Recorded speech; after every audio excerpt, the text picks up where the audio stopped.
किती दिवस झाले? प्रशासन मला रोज विचारते मधुकर, वडिलांना सांगता येत नाही का आधी माझं शिक्षण मग बाकी सगळं ते?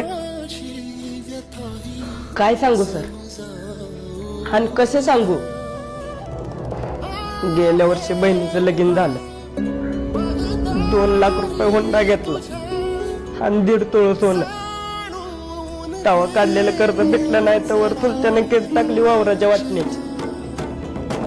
तिथं पैसा गेला, केस हारलो, घराच्या वाटण्या झाल्या. आता तर कोणाच्या घरात राहतोय सर. इकडून उंदीर येतोय तर तिकडून घुस येत्या. पावसाळ्यात आता घर गळतंय, घरातली भांडी कमी पडते, पण पत्र्याची पानं काय गाळायची थांबत नाही.